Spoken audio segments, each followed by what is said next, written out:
Guys, I do not think you are ready for this. We are finally wrapping up the painting on the Tenjin himself.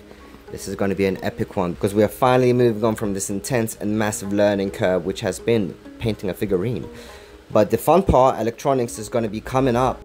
So let's get Master Tenjin all brushed up, sponged up, masked and sealed and ready to be assembled, super glued and LED'd up.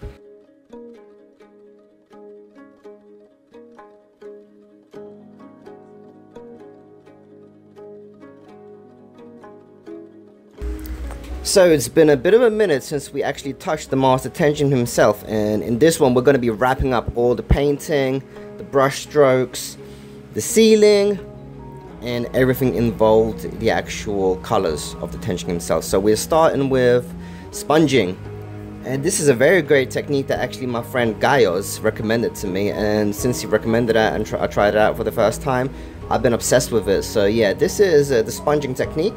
But instead of using the rub and buff, which I initially was introduced to, I am actually using a wax-based paint. Would you call it a paint? It's a wax, I believe. So yeah, we're sponging a lot with a sponge into the wax, and this is, I don't remember the brand name, but it's really good. But it's got a very, very glittery kind of look to it. So yeah, you can see it's very, very how do I even describe it? It's not as deep in color. It's quite shiny on the brighter side. But yeah, what it does basically, it makes sure that all the top bumps are actually painted and not the areas underneath. But it's very good for that kind of look. It's kind of an aged look that we're going for with the sponging technique. But also got to fill in all the areas that I missed. As you see, the purples, any strings, any ropes that's covering the Tenjin, and there's still quite a bit that I missed. You see the reds over there, the golden trims. But yeah, there was quite a lot of detailed painting involved, and it was a bit of a how do I describe it? It was a bit of a learning curve because I don't do many figurines often. I think I've only done like 2 or 3 maybe in my lifetime. And but yeah, I really wanted to do this because it's so unique, and I wanted like a massive display piece of the Tenjin. And like I said, I still stand by what I said. I would love to do a 200% scale build of this because it is just so incredible. You know, the portal itself, I wouldn't mind having that like 1-to-1 scale if I had my own massive house rather than a flat. Alright, let's have a look.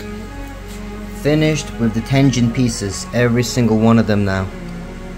So now we just clear coat it, and then we can assemble it. We're gonna super glue the pieces together and just make sure the LED lights fit in the correct areas. So an LED light goes on top of that, inside the blade, and inside the eyes, which is from the bottom of the head. Yeah. How insane does that look? I love the paint job. I'm very happy with that. All painted by me.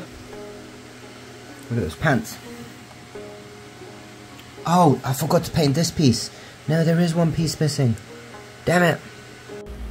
So yeah, I thought I had finished the painting, but apparently not. I noticed some more bits that I missed. There are more of these red ropes. And then the body itself, the armor on him. So we're going to do that. But I mean, it's going to be worth it. It's fine. We're on the final stage of the painting. But the next episode is going to be the actual interesting, very interesting part where we figure out all the electronics, how to make his eyes glow, the sword. What was the other part? He had another, the red amber. I think it's called an amber. It's like a flame or like a crystal ball. But we've got to do the sword. Let's not forget about that. So we are on the guard area, doing the gold on that.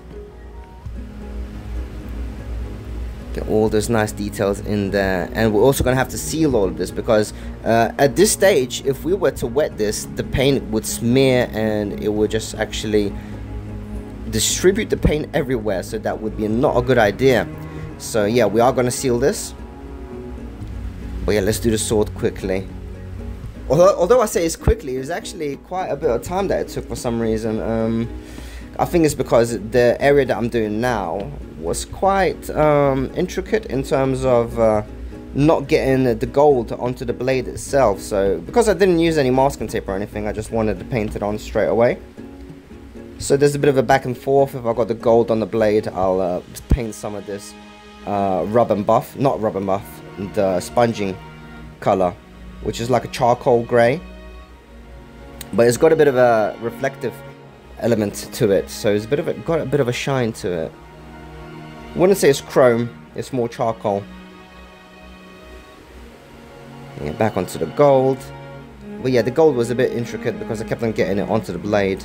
I think I did, but I resolved it anyway because like I said, when you paint it straight on, it's not fully sealed, so you can just dip a bit of water onto another brush and you can just kind of clean it off.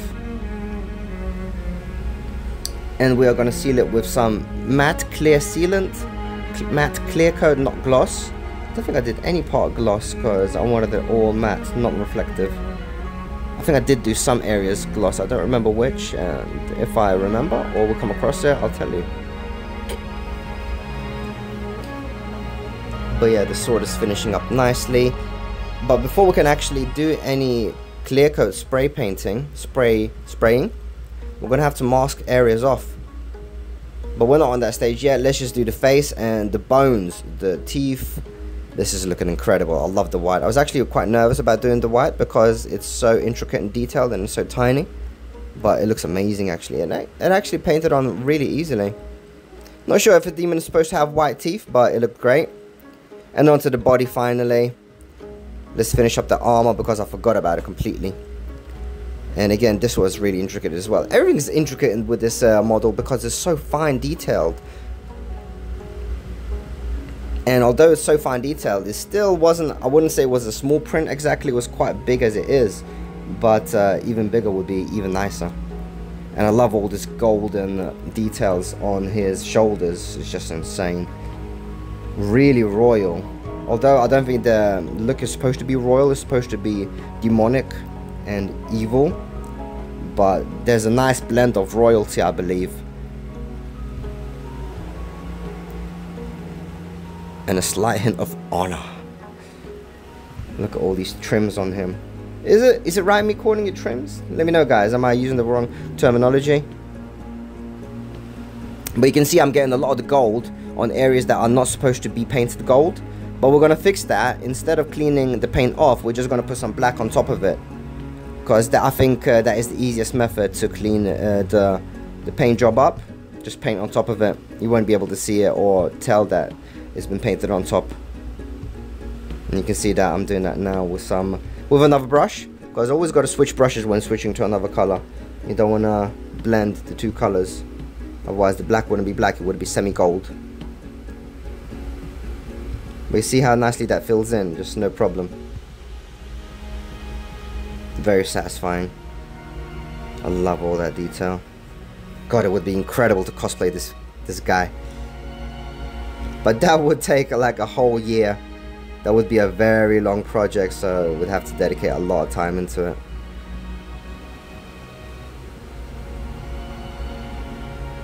Quite mesmerizing watching this all now, played back in like 10 times speed. And finally onto the masking, because we're about to do some clear coating. And I'm masking these areas off because when I actually apply the super glue to join the joints, to join the pieces together, I don't want the super glue to be bonded onto the spray, onto the clear coats. I want it bonding plastic to plastic, which is just the joints itself really.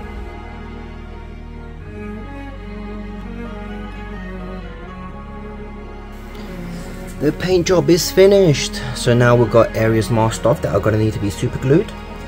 And now I'm going to clear coat them with clear matte. Looks amazing though. Look at the details. I wouldn't mind selling this and maybe making it in 200% scale. Because there's so much detail, I would like to paint it double the size, to be honest.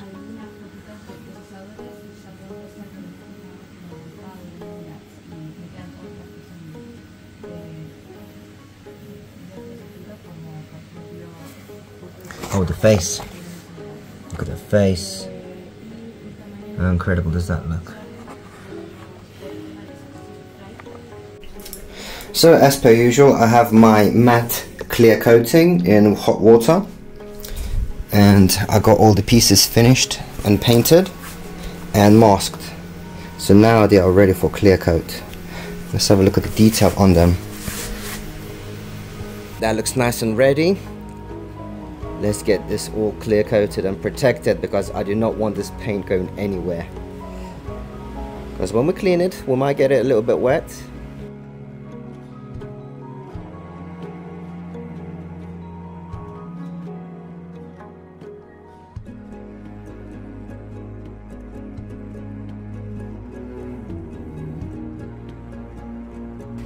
But yeah, let's do the first clear coat, and let's do that in 100% speed, and you can see that it goes really shiny and really glossy. But once it's dried, it's going to look completely matte, so I'm not worried about that. And just right into it, 20% speed, because it's quite repetitive. It's just the same thing, just clear coating it. But guys, if you want to see the electronic side of it, which is coming up in the next episode, do make sure to subscribe and leave me a comment. Let me know if I got anything wrong, because like I said, I'm not a professional figure painter. This is only like my third project in terms of figurines, so I have a lot to learn, I believe, still. Guys, stay tuned for the next one. It's going to be an interesting one. Peace.